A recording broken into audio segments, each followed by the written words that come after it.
Hi, and thank you for joining today's webinar on the design principles of proficiency scales. My name is Sean Duncan, and I'm the Strategic Change Officer for the Center for Competency-Based Education by Empower Learning, and I'll be facilitating today's webinar. So we are in the midst of a rebrand to more accurately reflect the holistic work we're doing to support schools and districts in their shift from a more traditional approach to K-12 education to a standards-based and competency-based approach. So we've long been making this shift towards providing foundational pedagogical supports and resources, in addition to historically technology solutions. And our shift to the Center for Competency-Based Education more accurately reflects this shift in our organization's identity. So that said, in my role as Strategic Change Officer, I work closely with schools and districts to understand their needs so we can jointly create support plans that really include pedagogical training and resources, as well as technology solutions to help them transition to a more learner-centered model. So I am joined today by Dr. Robert Marzano and Matt Shea, as I am for the totality of this 3-webinar series that we're in the midst of. And I'll introduce them in just a moment, but first I'd like to handle a few logistical items. So we'll jump into those real quickly. First of all, feel free to follow us on Twitter at EmpowerCBE or on Facebook, Empower Learning Competency-Based Education. Our website is empowerlearning.net, not .com. And actually following us in these is a good way to keep abreast of postings of recordings of these webinars, as well as notifications and staying in the loop on upcoming webinars that we do. We do intend to do lots of webinars throughout the year, so we'd love for you all to join us as we continue this journey. For today, we are going to start by playing a pre-recorded section for the content for today with Dr. Marzano and Matt Shea, delivering that content, presenting on it. We are also in the background live, the 3 of us, Dr. Marzano, Matt Shea, and myself, and we are monitoring questions and the chat. So we would love to answer your questions live after the video is played. So please submit those questions via the Q&A button at the bottom of your screen in the toolbar. And then feel free to extend the conversation by utilizing the chat feature. We are, as I said, monitoring both very actively. Okay, so we'd love to engage in that conversation. So back to who we have leading the session today. Dr. Marzano is the co-founder and chief academic officer of Marzano Resources. He is also the founder of the Marzano Academies, a series of what I would call lab schools that embody Dr. Marzano's 53 years of fantastic research-based practices. So we're lucky enough to have Dr. Marzano as the executive director here at the Center for Competency-Based Education. And then during his 53 years or so in education, he's worked with educators as a speaker, a trainer, and a consultant. So he's authored many books, as we all know, and articles, and those have covered topics like assessment, instruction, writing and implementing proficiency scales, and competency-based education, to name just a few. So welcome, Dr. Marzano. Matt Shea is our executive director of client services at the Center for Competency-Based Education. He is a former teacher, curriculum director, and district administrator in a competency-based district in Maine. So with that background, he's extremely skilled in leading the shift from a traditional system to a competency-based system, and at all levels, really, as a teacher as well as an administrator. So welcome, Matt. And with that, I will turn things over to Dr. Marzano and Matt Shea. All right, so today we're talking about the design principles of proficiency scales. And we're going to talk about 2 main focuses for today when we talk about proficiency scale design. We're going to talk about how to avoid ineffective scales, and we're going to talk about identifying the focus of the standards. So let's start today with identifying some of these common types of ineffective scales. And we see these all over the place, and they're very easy to draw into the trap of these type of scales, we're going to show some examples here. But the first type of ineffective scale is a scale that references external criteria. Another one is generic scales for all measurement topics. I think that one inherently is pretty obvious that we don't want to use this, and we'll show why. Another one is based on behavioral consistency. And our last common type is scales that require specific tasks. So how about we dig into each one of these today? Our first one is a scale that represents external criteria. So you can see a scale here. It is a world language scale. And as you can see in the advanced and the proficient and the progression and the beginning levels, it references the level of proficiency that a student has to be at. It talks about intermediate low and novice high and novice mid. And in parentheses there, it says these are actual proficiency guidelines. And there's a big problem with this one. First of all, it references something that you would have to go look up to see what the proficiency level means. What does novice high mean? Well, unless I have another document in front of me to explain that, I can't tell that from the scale. So there's way too much happening here. So why it's ineffective, as you can see here, there's no transparency, there's no guidance right in the scale about the specific content. When that happens, when it's not specific, it can vary, the level of instruction can vary widely from instructor to instructor. So if I'm teaching this scale to my kids in my classroom, the teacher right next door to me might be teaching something slightly different, maybe even wildly different, because of our interpretation of what novice high or novice mid means. So we'd have to have that external document with us the whole time. And if that external document changes, if the criteria of what novice high means, there's no change in the particular scale to reflect those changes. So we'd always have to have an updated copy of what all of these different levels of intermediate low, novice high, et cetera, means. So why not just put that information right into the scale would be our solution for this one. Okay, let's go to our next one. Our next one, we talk about generic scales. This one was, I mentioned before, is pretty obvious, I think, but let's take a look at it. When we talk about a proficient level, where kids want to be, they demonstrate knowledge and skill at grade level expectations. Awesome, sounds great, right? That's exactly where we want our kids to be, on grade level expectations.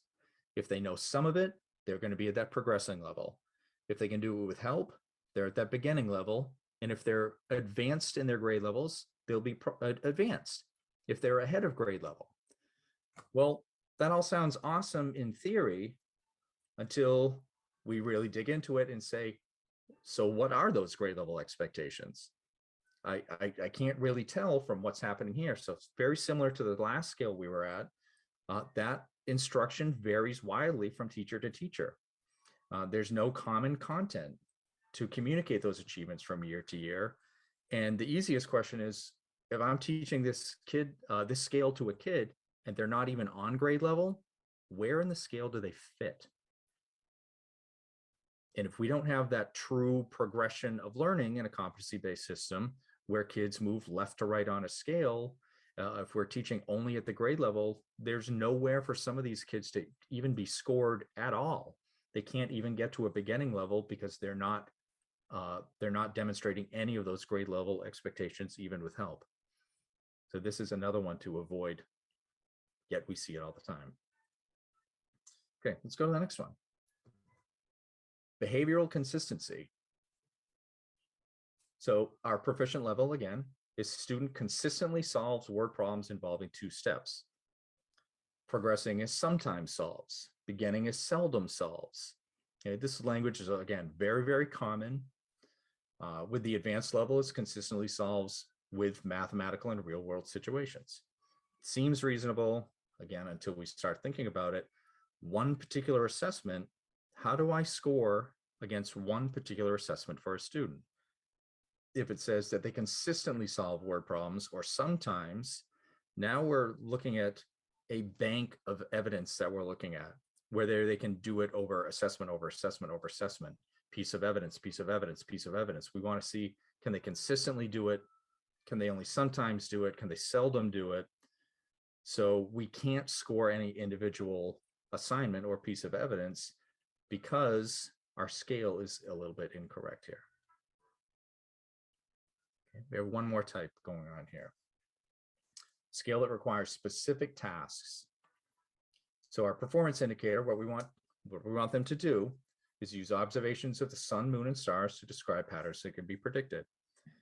And then we develop our scale here about emerging, developing, proficient, and distinguished. And as you can see, especially in the distinguished level, they're asking the kids to construct a model of the sun, the moon, and the stars. So they're actually specifically tasking them with something to do here. So what this does, it limits the assessment options because they're telling them to do something specifically in order to learn this. It reduces that scale to a single assessment rather than multiple opportunities to show what their growth are and what they're learning in this particular scale.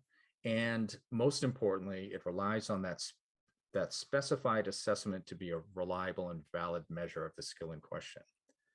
So the biggest problem with this one is there is a specific task aligned to the target rather than just what the performance indicator says, which is that they're using observations of the sun, moon, and stars to describe patterns.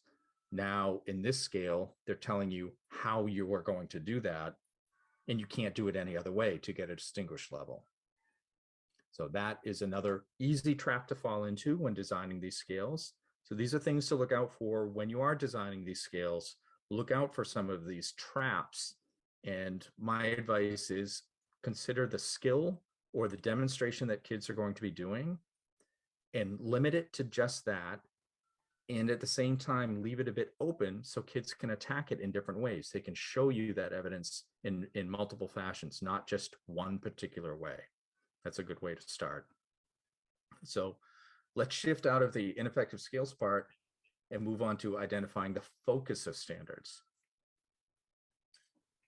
I'll jump in there, Matt, with the focus standards. Now, just to reflect on what Matt went over, these ineffective scales, we're not talking about them to impugn anybody's work. I mean, so if you have scales like this, or folks use scales like one of the four we mentioned, we're not trying to denigrate their work. However, we have been working with proficiency scales since the early 90s. And so we've all learned over time. And actually that last version with scales with specific tasks come closest to what we recommend in terms of how to create scales. And as Matt said, the problem with that is it just locks you into only one type of assessment. And there's a way, as you'll see, future descriptions of what we do, that just tweaking that a little bit gets you right where you want to be, so it's specific, but also gives a lot of flexibility in terms of how students can demonstrate what they know. Standards should be rewritten into statements that provide clear and focused content for a scale referred to as focus, and we refer to this as a focus statement. And this is all because as currently written, standards, they're not real amenable to use, off the shelf as a way of teaching students, or certainly as a way of assessing students. And so there's a lot of work that before you even construct your proficiency scales, unpacking the standards and actually rewriting standards in a sense. And that's what we call identifying the focus statement. Standards are rewritten as focus statements, and then these focus statements can be translated into measurement topics. So let's take a look at some standards here, just to put some concrete examples to this. These are all from the various books we've written, and actually the work of other organizations. This comes from an online resource by McCrell. that has been updated ever since the mid-90s. Very powerful compendium of standards that have been developed over the years. And just take a look at some of these. We've got mathematics, we've got language arts, we've got science, and we've got history. And each one of those standard statements they're good as intended. See, the standards statements were designed with the intent of providing guidance for educators, classroom teachers, not to be used by them without translation.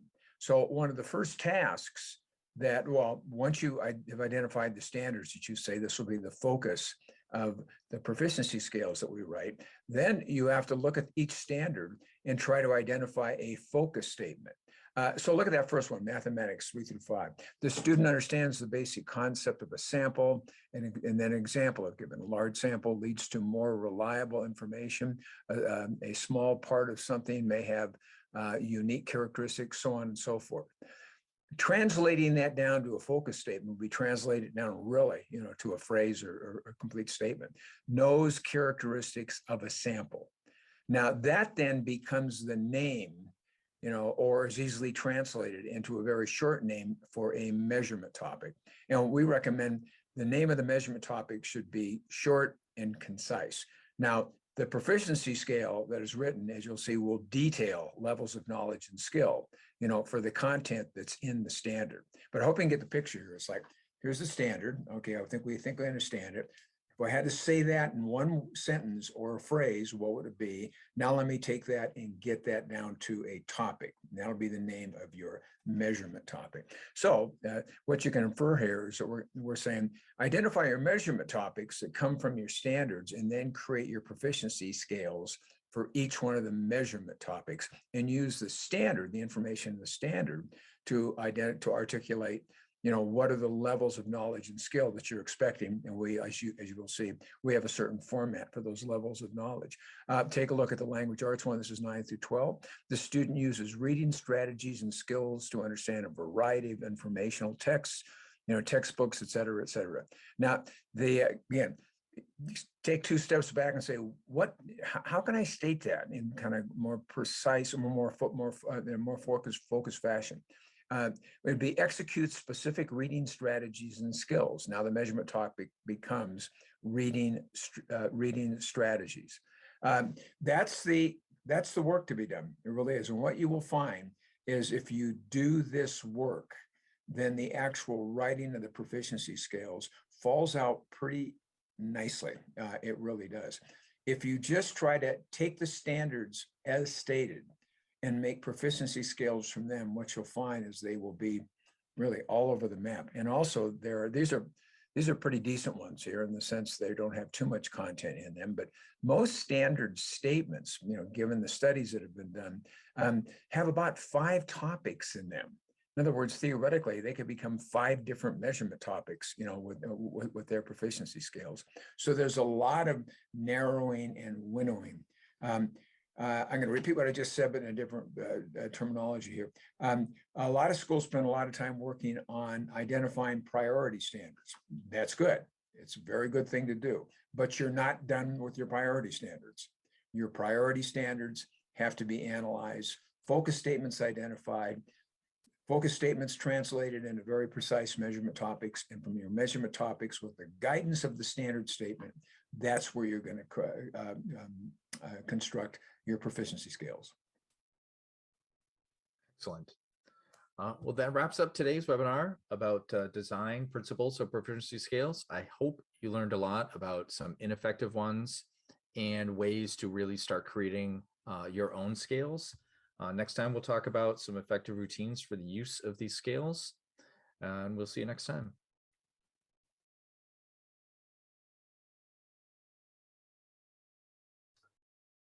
Okay, perfect. So if you do have any questions about the content that we just presented, please go ahead and, just a reminder, submit any questions to the Q&A.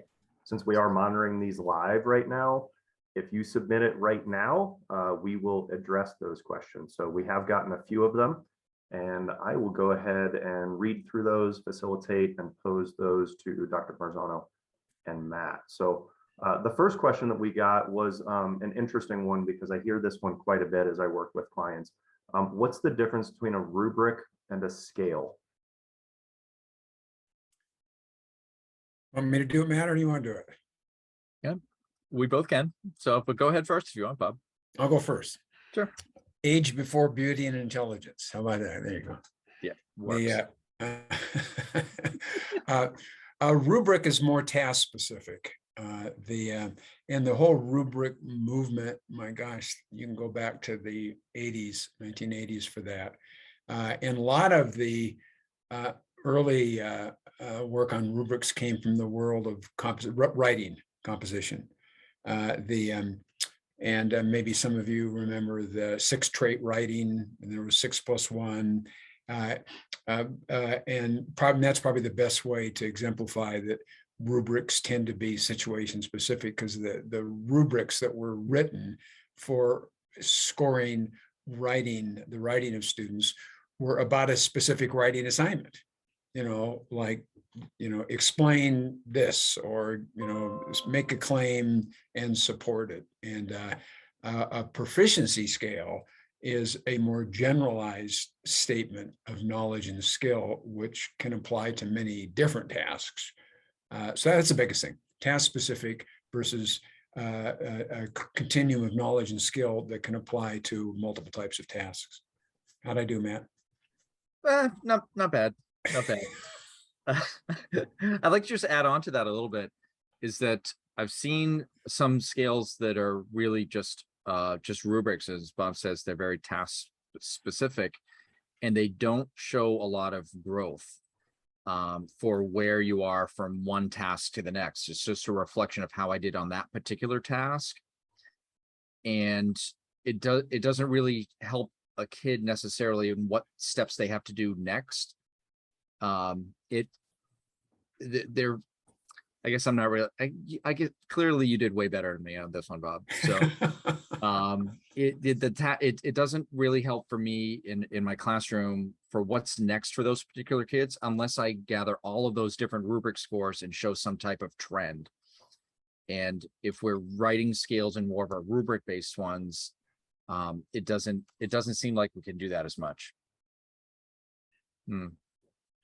Okay. Next question. This person says, we've been creating scales for a few years. We're guilty of many of the ineffective scales practices you covered. What do you recommend we do to address those problems? Well, sorry for jumping in again, but as you said in the recording, we're not trying to impugn the work that's been done. A rule I've kind of established over 5 decades of doing this stuff: if you're doing something and it works, that's great. Yep. So some of those things we refer to as ineffective scales, I've seen people make those work pretty well. So if you have something and it's working, great. But now if you like the format of a scale, well, then start making some changes, and you don't have to throw out what you have right now. You can start taking what you have and adding to it, tweaking it, to gradually get to a place where it exemplifies the qualities of the proficiency scales we presented that you like. Yeah, there's definitely steps along the way to create good scales, and it takes a lot of time and a lot of practice. And when I started designing these scales in my district, I made a lot of these same mistakes. And how I realized that I was making mistakes was my teachers were responding like, this isn't working the way we thought it was going to work. And then we have discussions about what those issues were, and finding out that our scales weren't quite getting at what we wanted. So we made some adjustments, made some tweaks, made them a little bit better every time. But it's when you run into some of those issues that you realize you have mistakes, rather than like this webinar today was not to tell you that if you have a scale like this, you're doing it wrong. As Bob said, that's not what we're trying to say. That if you are having issues, there are some better ways to do this, and here are some design principles to organize that for you. So we were just running into issues. There was a disconnect between what we thought we were going to get from kids and what we were getting from kids. and we looked at the scales and found that we had some issues, and adjust all the way. It's not an easy thing to do well the very first time. Even when you start with, let's say, our version of proficiency scale, we usually tell people, hey, at the end of the year, go back and look at what you've done and make changes. You'll add things, you'll delete things. And people, when they ask me, well, how long does it take to get to a place where your scales are really good? 3 years. For me, it's the third time you go through it, and say, what do we want to add? You get to a place where you say, they're pretty good the way it is. It really is. Right. So that should always be part of the work, and that is to go back and say, what can we tweak here? What do we add? And that's just having a curriculum that is responsive to the changing nature of instruction and requirements, and maybe even your students.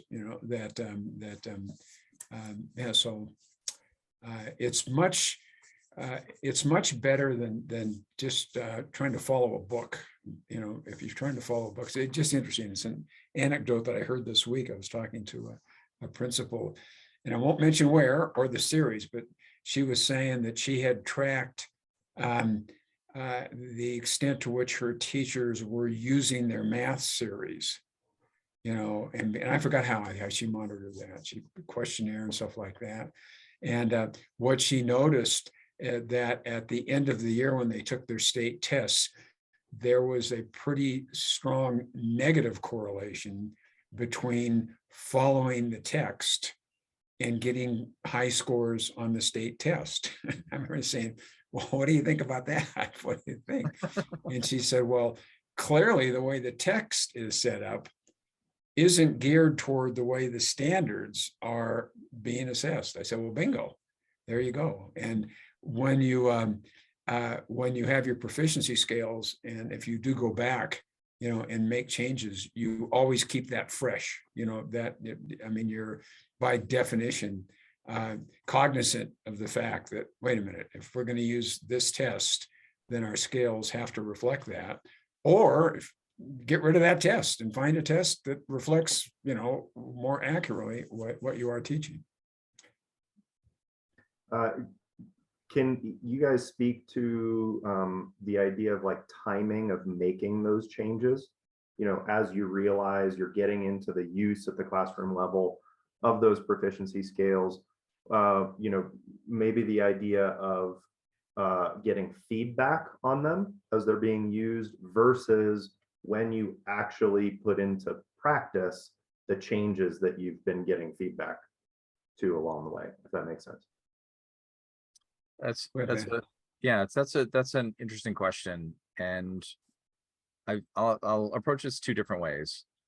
That once you set the expectations for kids and you're using those scales and gathering evidence on those, we don't really want to change those midstream, because then we're changing the bar for the kids as they're working through an issue, through a scale, and even if it's a poorly written scale and you're not getting the feedback that you have, unless it's terrible, I would always want to keep those expectations the same for the kids. At the same time, if you're realizing that you have a set of scales, maybe in a math progression or social studies or whatever it may be, and all of your scales are going to have the same type of issue, you can keep the ones that you're doing right now that you're actually gathering evidence on, and then make tweaks to those further scales that we haven't started working with kids at all yet, because there's no bar to change at that particular point. But in my opinion, once you start using a scale with kids, that's the scale you use. Otherwise, you're changing those expectations, and then you're confusing everybody, and now everybody's kind of in a all over the place part. So like a two-part answer to that question. No, I agree. Real short answer would be wait till the end of the year before you start making changes. That's easy. Gather information. Yeah. Get together, get your curriculum team together. Or even if you're an individual teacher creating your scales, wait till the end of the year. And then say, okay, well, this one didn't work. What do I want to change? So, as Matt said, change the bar for the students who are, engaged in your teaching of the scales as laid out over the year. Right. Yeah, I've also heard of systems who maybe have their scales out in Google Docs, like some sort of a shared environment. And throughout the year, they have an environment for teachers to make comments on those scales Mhm. that live maybe outside of the system that they're using to track the actual student progress. Mhm. Again, so they're gathering feedback throughout the year and then get together over the summer to discuss, collate that, and then make changes, and then those changes are in effect for the following year. Yeah, So, that open source knows actually some variations in that theme too. Actually, one of the ones I like the best is you've got your scale, and that's where you actually identify what's the content at the 3.0 level, the 2.0 level, and 4.0 level, and that can be tweaked and changed. But then I've seen systems that also have another column, and that column deals with instructional resources that teachers can use for the 2.0 content, the 3.0 and 4.0 content. And I call it open source, that they're entering that into a system that all teachers can use. And then even another column that deals with assessment strategies, you know, ways that you can assess those things. And that really makes, it really creates just a living system that just the resources build and build and build. And by the resources part, they can be just references to chapter 4, pages 35 to 42 in the textbook. But teachers can actually post screencasts of themselves explaining things. And boy, now your proficiency scales serve as the foundation for instruction and assessment. And I'm sorry, I'm babbling here. But one of the piece though, and for me, when I first heard this construct, I thought, oh my God, that explains a lot. And that was decades ago. That curriculum developers like to talk in terms of the intended curriculum, the taught curriculum, and the assessed curriculum. And theoretically, they line up perfectly. There's the intended curriculum up here, and right from that comes the taught curriculum, and right from that comes the assessed curriculum. Unfortunately, those curriculums a lot of times don't line up. They really don't. We actually alluded to one of the pieces in the discussion about the focus of a standard. And if you say the intended curriculum is a standard, well, you can't possibly teach all that, because for the most part, in most states, I would say all of them, it's pretty much impossible to teach all that content in a 180-day school year. So there's selection being made. That's where the taught curriculum comes in. And that selection shouldn't be made by individual teachers. You used to get together as a department, and say, fourth grade, science, what do we have the time to teach, and what should we? And then there's the assess curriculum. And that's where I think things really get gummed up. The assessments that, the assessments that we use, external assessments, sometimes do not match well with the taught curriculum or the intended curriculum. And even when tests are designed in-house, teacher-made tests like common assessments, sometimes it doesn't match real well. So proficiency scales can organize all of that for you at the school level or district level. Good. Let's see. Okay, another question. The prospect of rewriting standards into standard statements, then standard statements into measurement topics, then writing proficiency scales is incredibly daunting. I'm not sure we have the resources or time to do all of that work. Based on that, what do you recommend? Steal them from somebody else is the short. Yes. Yeah, right. But you don't have to steal them. There really are resources, that we work with the school district that in Colorado that regularly gives their standards out. So you do not have to start from scratch. They are all over the place. If you just look around in your state, or you can contact us and we'll point you to some places that there are books there are resources. Marzano Resources creates the critical concepts, but you have to pay for those. But I know of a number of districts who literally will say, here's what we did, and so start there. I would say, don't take anybody else's and just say, okay, we're going to use these. Take them as the starting place, and first cut should be, boy, what's here we just want to keep, what's here we want to change and what's not here that we want to add. And so it used to be quite a project to do this. It's still not simple, but it's not as hard as it used to be, and particularly if you look around and look for resources. Yeah, I'll take a stab at that as well. I know, just for some specificity, based on what Bob just shared. Yeah, I know the state of North Dakota has done some fantastic work at the state level, pulled content experts from across the state, and they've created proficiency scales for K-12 ELA and math. The Marzano Resources Group worked closely with them on that work. Alabama has done some similar work.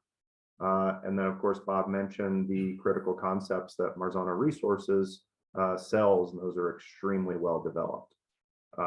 So if I would just echo what Dr. Marzano said, if you have questions, please reach out to me. I'm just Sean that's SEAN at empowerlearning.net. And I'm happy to point you in the direction of some of those resources. There's just like Dr. Marzano said, there's so much good stuff out there that you really do not need to, at this point, begin from scratch if you don't want to. But many systems do actually want to do that work from scratch, and there's absolute merit and value to doing that. There's no way your teachers will get a better understanding of the standards than to do the work from scratch. So nothing wrong with that. It just takes time. Okay. Let's see. We've got another question that says, quote, the content of 2.0, 3.0, and 4.0 implies different content. For a proficiency progression, shouldn't the content be the same? And the difference between 2.0, 3.0, and 4.0 be differences in proficiency on the same quote unquote content? Yeah, that's correct. Yeah, it's not different content. The 3.0, start with that. That's your expectation in terms of information or skill, that students understand or can do. 2.0, that's the knowledge skill that is necessary to be able to demonstrate the 3.0, and the 4.0 is going above and beyond. So yeah, it's a related set, in a hierarchy. Now here there's some real traps in that too, like the 4.0. I've seen this happen so much that a school or district or individual teacher will create 4.0 tasks that you don't need the 3.0 or 2.0 content to do. And they'll create these really interesting tasks, but they're not really a demonstration of going above and beyond the 3.0 because they don't require the 3.0. And I've seen some 2.0 content that you don't really need to do the 3.0. So, but that's where the shaping comes in. At the end of the year, you go back and you say, that 4.0 task really doesn't relate to the 3.0. But anyway, short answer was, yeah, whoever asked that question, that's perfectly right. That's the way it should be. It's not different content. It's different aspects of the same content in a hierarchy where you're going from basic up to expectation, up to making inferences and applications that go above the expected level. Yeah, I would just add a plug to the fact that this is the second of a 3-part series on proficiency scales. So we provide a more robust answer to that question across the 3 webinars. So we have another one coming up soon to complete that. Matt, anything you would add to that? Nope. Okay. Good. Well, that is about all the time we have for today. We've just run through the questions. Thank you so much for submitting those. And thank you for joining us. We appreciate the opportunity to engage with you. And if you do want to engage more with us on this work, this is work that we work directly with schools and districts on. So, these webinars are really kind of a bite-sized component and a taste of the work that we do. And we broaden that and work much more closely with districts to build that out with them in partnership with them. So with that said, thank you so much, and we appreciate your time. Have a great day.